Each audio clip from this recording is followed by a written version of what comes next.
बिस्मिल्लाहिर्रहमानिर्रहीम। बहुत बहुत शुक्रिया। साथियों, एक कार्रवाई हुई है जिसमें न सिर्फ ऐसे आम शहरी, आम नौजवान, बल्कि जिन लोगों को आपने वोट देकर अपने इलाके की नुमाइंदगी का मौका दिया है, मुख्तलिफ इलाकों के अंदर जो आपको आपकी बात सरकार तक पहुंचाते हैं, यानी एडमिनिस्ट्रेशन और आवाम के दरमियान ब्रिज या पुल बनने का काम करते हैं, लेकिन इसके बजाय वो किन कामों में इन्वॉल्व रहते हैं, या आप इस बात से अंदाज़ा लगा सकते हैं कि कल जो कार्रवाई हुई श्रीनगर पुलिस की तरफ से, उसमें 8 लोग गिरफ्तार हुए, 8 के 8 जुआरी, और उसमें एक अवामी नुमाइंदा भी। यानी हाल यहाँ तक पहुँच गया है कि जो जो लोग जिनको मेहमान खुसूसी की हैसियत से स्टेजेस पर बुलाया जाता है, वहाँ पर लेक्चर्स दिए जाते हैं कि भाई साहब, मनशियात से ये होगा, ड्रग्स से ये होगा, मनशियात से आपकी तबाहियाँ हो जाएंगी, आपकी नस्लें बर्बाद हो जाएंगी, कश्मीर में अल्लाह तौबा, ये कहाँ से आया। लेकिन खुद वो लोग क्या कर रहे हैं, मैं सिर्फ 2-4 बातें आपके सामने रखूंगा, ज़्यादा मिनट ना लेते हुए।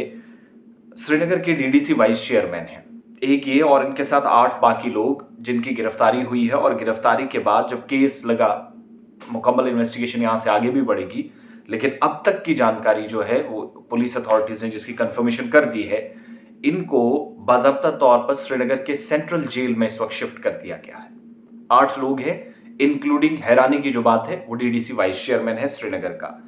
पुलिस ने जो तस्दीक की है और ऑफिशियल बयान में कहा कि डिस्ट्रिक्ट डेवलपमेंट काउंसिल या DDC vice chairman Srinagar Bilal Ahmad Bhat illegal gambling, जो गैर कानूनी काम है, जो बाकी लोग जो जुआ खेल रहे थे उसमें ये भी इन्वॉल्व पाए गए। और रिपोर्ट्स के मुताबिक एफआईआर नंबर 106 लगी है राममुंशी बाग पुलिस स्टेशन श्रीनगर में।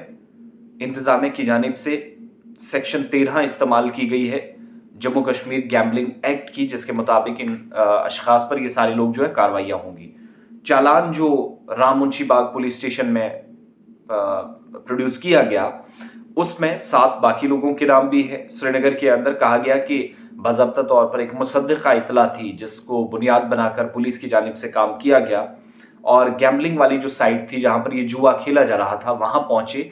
वहां पहुंचकर ये सारे के सारे लोग मौके पर पाए गए, कैश पकड़ा गया, और बाकी कुछ ऐसा मटेरियल जो गैर कानूनी था, गैर इखलाकी काम था, गैर समाजी जिम्मेदारियां थी जो इन लोगों ने ले रखी थी।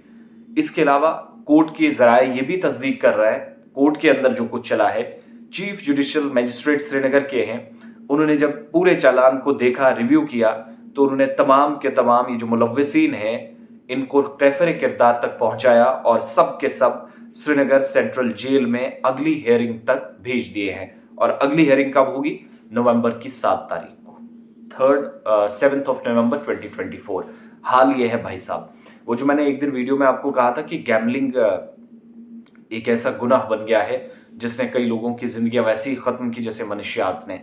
क्योंकि ये जो ऑनलाइन गेमिंग का नशा है, ये आपको ऑफलाइन इन चीज़ों की तरफ भी ले जा रहा है, जहां पर आप डायरेक्टली कैश लेकर बाकी काम करते हैं। फिर बीच में मेरे लिए तो सबसे बड़ी और हैरानी की बात है कि बिलाल भट्ट साहब एक अच्छे शख्स हैं, लेकिन ये काम करेंगे हमने सोचा नहीं था। कल जब मैं सुबह सुबह उठा, आंख खुली, तो पता चला कि 2 टीचर, एक जम्मू के अंदर सस्पेंड हुआ, पॉस्को एक्ट उस पर भी लगा था, एक कश्मीर के अंदर सजा भुगतेगा वो भी, और उसका एक साथी भी पकड़ा गया। 7 बच्चियों के साथ जिनसी हरासानी का केस, सेक्सुअल हैरासमेंट का केस उस पर लगा है।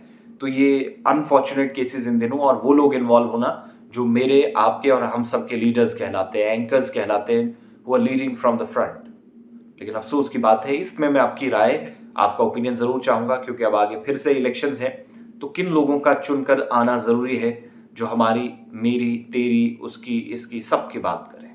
बहुत बहुत शुक्रिया। अपने कीमती आरा जरूर पहुंचाइएगा कमेंट सेक्शन में जाकर।